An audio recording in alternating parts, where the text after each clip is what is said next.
Hello, citizens of the internet. It is I, Erin. So we have kind of an interesting video today.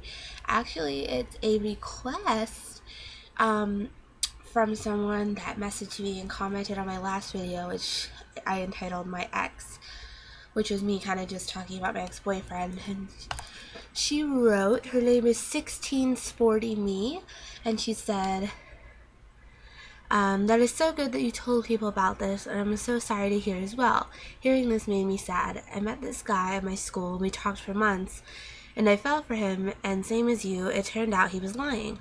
Could you do a video giving advice to help ignore the pain that's still there? Thanks.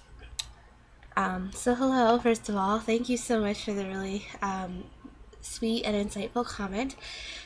Sure, okay, so ignoring the pain that's still there. Well, I think ignoring any type of emotion or feeling you have is a really bad idea, because what ends up happening is you kind of put it below the surface, and you know, all of that pain and hurt, it's still there, but you're burying it and basically repressing the emotion. And repressing your feelings is never a good thing, because in order to move past them, you have to fully experience them. But there are healthy outlets, which I will talk about.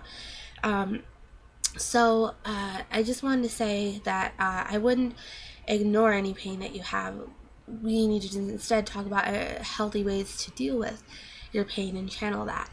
But I totally get what you mean. But I think, especially in our culture, we're taught to ignore our pain, and you know, that we have to get over it and all that. Like, we don't really process negative emotions very well. Like, we're taught to sort of just forget them, and yeah, that's not good. So you shouldn't do that. Okay, so I know exactly what you're talking about, though, in terms of, you know, it still hurts, you know, because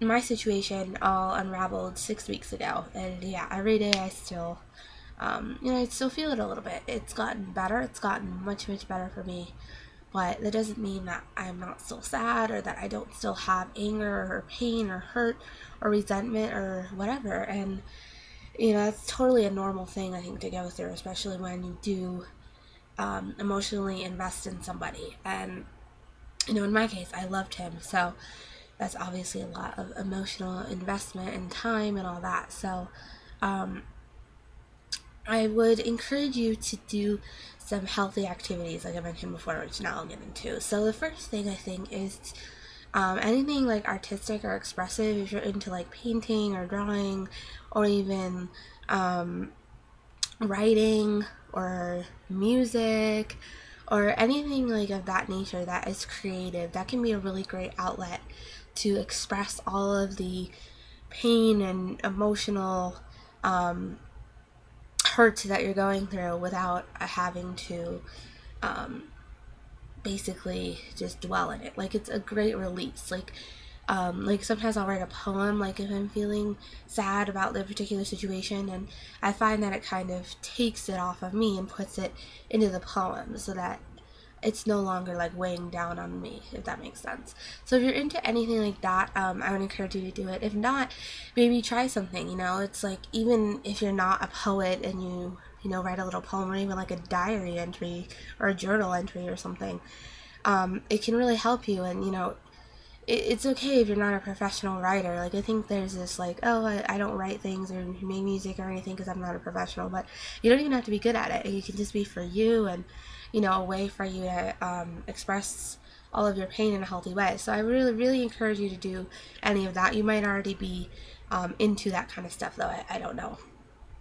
Alright, and you did, your username suggests that you're sporty, so it's my next recommendation is like exercise or physical activity. I'm personally not like into physical activity, but I know that it can be really helpful. You know, if you're feeling like, especially if you're like really mad or enraged, to just like go out and go for a run, or even, sorry, excuse me, I just like hiccuped. Or even like, I don't know, doing like, what's that game called? Like that Wii game, like not Dance Dance Revolution, but I don't like, just like doing that, or taking a yoga class, that can really help too.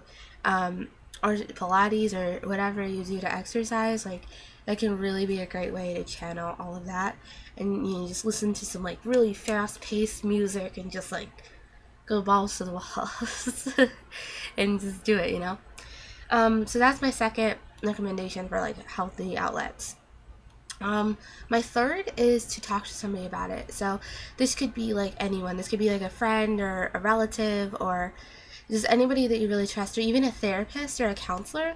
If you want to talk to someone that's obviously a professional in this, I think that can be really, really helpful, especially if it is like kind of impeding on your life, where you just feel all the time this burden weighing down on you, and like it affects you constantly.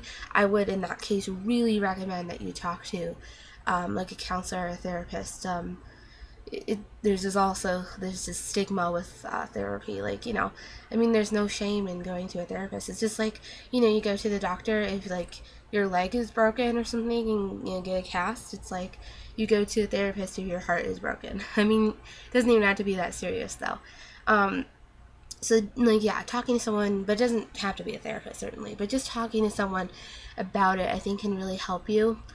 And it can really also offer you, like, a new perspective, because when I ever talk to, like, my therapist, like, I always am like, oh, I never thought of that way. And I kind of get, like, a new way to think about something, and it can really help to have, like, a third party. So I would really recommend that as well. Also, I think just taking time for yourself and, self-indulging. So, whether that means like buying yourself a new book, or just taking like a really nice long bath, or I don't know, allowing yourself to eat a bunch of chocolate. Like, I just do something that makes you feel good, and that will kind of probably lift your spirits a little bit, and kind of can like calm you down in like a nice peaceful way. So those are some of my recommendations in terms of dealing with the pain, just finding like healthy outlets for it and not repressing it. I don't think that you should ignore it or just bury it. You should like find ways to get it out. And time does heal all wounds, it's true, even though it is a little bit cliche. And just the more time you take, I know how hard it is. I know it's so hard, especially, I always want to jump into a new relationship and, just fill that void. But if you do that, if you jump in too soon, then you're going to get hurt eventually. So don't rush into anything new, and, just try to have fun, try to do new activities. Certainly dating isn't a bad idea, just obviously not like getting too serious into a relationship right away. Just dating like lots of people, I guess. So that's what I would really recommend. I hope this video like helped you in some way. It was actually really fun to make, now that I think about it. And if anyone else has any requests or ideas that you want to see me talk about here, feel free to leave me a comment or video response or message me or whatever. So thanks everyone for watching, and I will see you later.